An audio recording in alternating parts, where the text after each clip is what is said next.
Taylor, we saw you dangle some lineups around at the end of the season. You planning to start the two big lineup or potentially go with a smaller group? Yeah, I mean, we'll most likely start X and JJ, and then we'll kind of feel it out, throughout the game. A couple ideas, whether staying big or going small.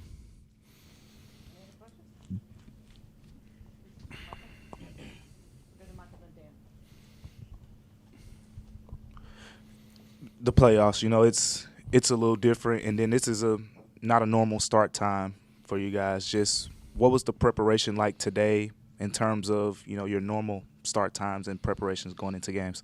Yeah, I mean, since Tuesday, you've had plenty of days of preparation. You don't want to over prepare. You want to have a simple game plan. Keep you guys focused on what the priorities are.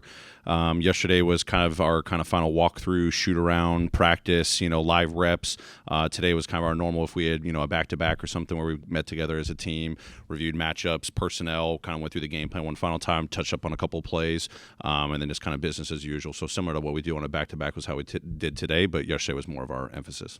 Taylor, how unique is it as you prep for a playoff series when you look back at the 3 times you play the Lakers and the teams are almost unrecognizable of them that you'll see tonight? That you guys are obviously very different. How, is that a challenge? Is that different in any way for you? Yeah, I mean, whether it's a challenge or not, I mean, it's definitely a starting point. You've got to, read into those 3 games as best as possible, try to get personnel tendencies, what worked, maybe coverages against individual players. But knowing that, they weren't fully healthy every time we played. We weren't fully healthy every time we played.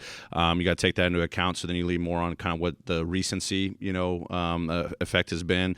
Watching their previous games, watching our previous games, we've been studying our team a lot just internally on what's been working for us. So definitely a combination of both, watching what they've done the last couple of games, looking at those last the 3 games we played against them, and doing the best we can to kind of mirror it and mesh it all together. We'll go Parker, Joe, Mark, and then to Mike. Taylor, so since the trade deadline, y'all's offensive rating and half-court offense rose by 7 points per 100 possessions, but during that same time, the Lakers are top 5 in half-court defense.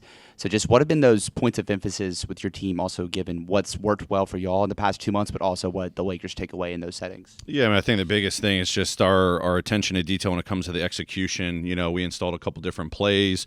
I think I mentioned it the other day. It's just, understanding, obviously, we're going up against an elite defense. You're going to see a lot of different coverages. You're going to have their base coverages. You're going to be prepared for, the matchups that they're going to throw out to you. They're going to probably change over the course of 48 games and throughout the series. You're going to see what their starting coverages are, pick and rolls, post-ups, off-ball screens.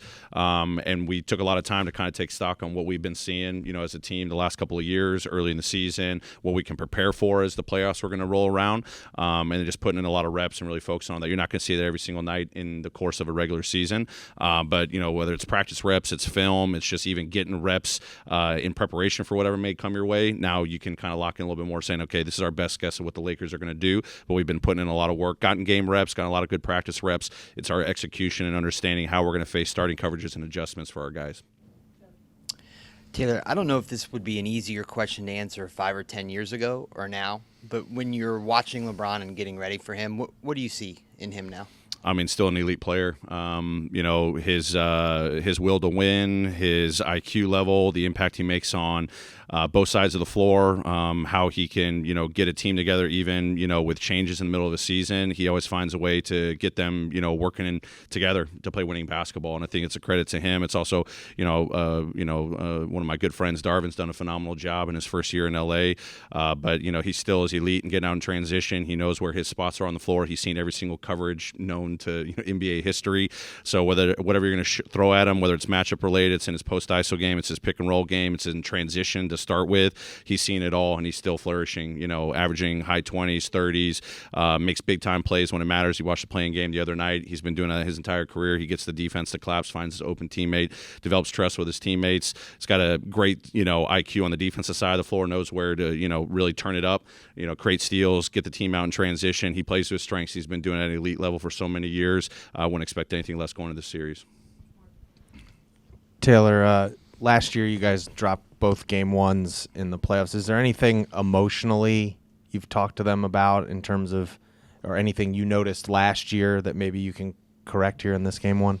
Well, I think the biggest thing is our ability just to live in the moment. You trust all your preparation. You know, you got to understand that's a marathon. It's not a sprint. Yeah, we were unfortunate to lose game ones in both series, but we talked about our resiliency, and it's not just resiliency game to game. It's resiliency within a game, you know, just handling the adversity, the ups and downs and the runs. Everything gets magnified, you know, and there's a microscope on every little thing. But can we just, you know, stick to what we've done all season long, just one possession at a time, keep staying even-keeled as much as possible. Hopefully we get the result we want tonight, you know, through all the hard work and, you know, the execution and what we've got to focus on, the priorities wise, but then we'll just take it one game at a time. I keep telling the guys it's one play at a time, one game at a time, one series at a time, but the series doesn't happen until you just win the first possession, win the second possession, win the third possession. We don't try to focus on the next one. So that's got to be our mentality. Whatever comes our way, just stay resilient, respond within the game and from game to game.